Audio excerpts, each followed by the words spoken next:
Hey guys, my name is Francisco Hernandez, and today I'm doing a review on the Aputure Light Storm 120D. Before I continue, I did want to state that I did get this light from Aputure, but the review itself is my complete and honest opinion.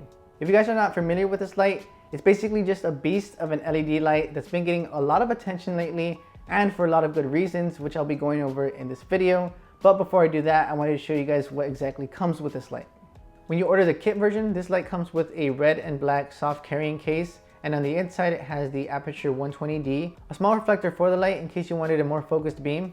It has the power supply and cords, the light control unit, a remote to control the light, a manual and a warranty card, and a couple of different Aputure design stickers. Like I said before, this light has a lot of great features, and the very first one that I wanted to talk about is the color accuracy. The Aputure 120D has a CRI and a TLCI rating of 97, and that just basically means that it's going to be able to reproduce colors very accurately to both the naked eye and in photo and video. Typically when you use a light that doesn't have a good CRI or TLCI rating, you're going to have some weird skin tones and experience some magenta and green shifts in the colors, and you definitely want to avoid that. Another great feature of the light is the design of the light itself. It's made out of aircraft grade aluminum, which makes the light look really cool but also tough and durable.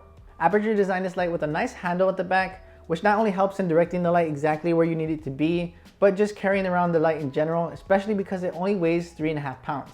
The light control unit being designed to be separate from the body is not only helping reduce the weight of the light itself, but it's going to be helpful in case you need somebody to control the light, even when the light is mounted pretty high. That's going to be very helpful and very much appreciated in case any of you guys or myself loses the remote. And speaking of the remote, it's able to control the light up to 100 meters away or 328 feet. In case you have several Aputure lights like I do, you can use the remote to control up to 3 channels and 4 groups, with 2 of those groups being able to adjust the color temperature. I'm actually using the Aputure 120D as the key light and the Aputure HR672 as the rim. Also related to the design of this light is the fan system, which is actually really quiet, producing only 18 decibels of noise, so you never have to worry about this light producing any unwanted noise to your videos.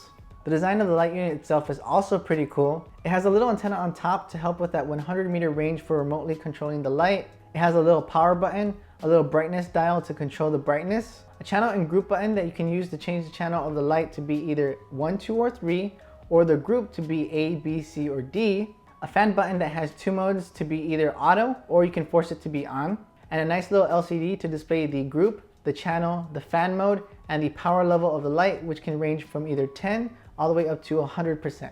The control unit also comes with a strap that you can use to attach the control unit to the light stand that you're going to be using. The back of the light control unit either has a Sony V-mount or an Anton Bauer mount, which you can use to power the light wirelessly on location.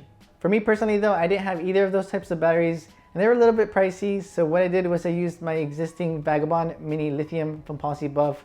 I tested how long this light would last at 100%, 75, 50, and 25%.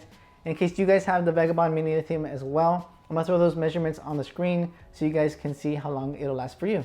To be honest though, using the Vagabond Mini Lithium wasn't ideal. It was just another cord to worry about, another thing to add to the light stand. So eventually I do want to get a Sony V-mount battery, but until then I'll be using the Vagabond. The very last thing that I wanted to mention about this light is probably my favorite thing about the light, and that's that it uses the Bowens S-type mount.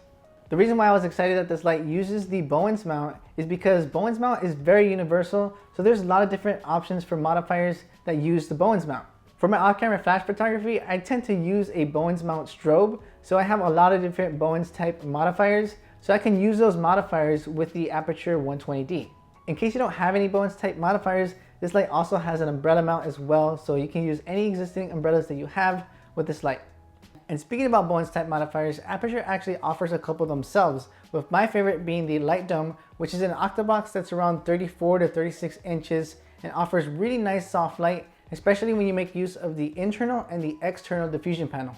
It's a great modifier, but the only thing I don't like is how you have to assemble it. It's one of those types where you usually want to assemble it and leave it be because it has those rods that can be pretty difficult to assemble. I usually like the modifiers that open and close really quick, but there's good news to this story because Aputure actually is coming out with a second version of this light dome, which opens in like 2 or 3 seconds and closes even faster.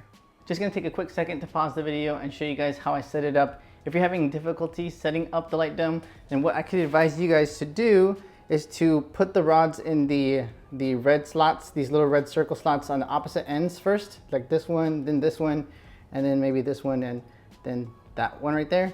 And then that's just gonna help make it a lot easier.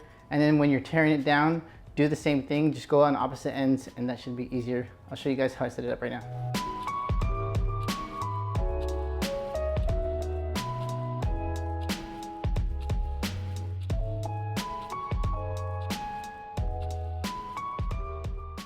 Alright, so now that it's done, you just have to put the Velcro up and then put the diffusers on. Hope that helped.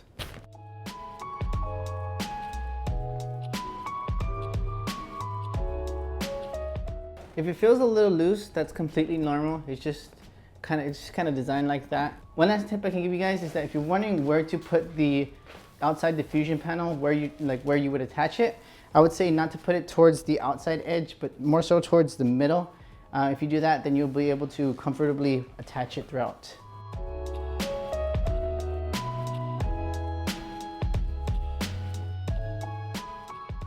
The very last tip I can help you guys out with this Octabox is that if you intend to use both diffusion panels, then I would say to just leave them on when you're assembling it or disassembling it, because it's just another step that you don't have to do, and it's not going to mess up the diffusion panels at all. So go ahead and just leave them on. Alright, so that's pretty much it for this video. If you guys are interested in getting the Aputure 120D or any of the other lights that Aputure offers, I'll be leaving a link to a couple of my favorites in the description area below. To end the video, I want to leave you guys with a behind the scenes look into a portrait shoot that I did using the Aputure 120D and the Aputure HR672, which I also did a video on. Hope you guys enjoyed the photos and this video, and if you did, don't forget to give it a like. Alright, take care guys, and I'll see you in the next one.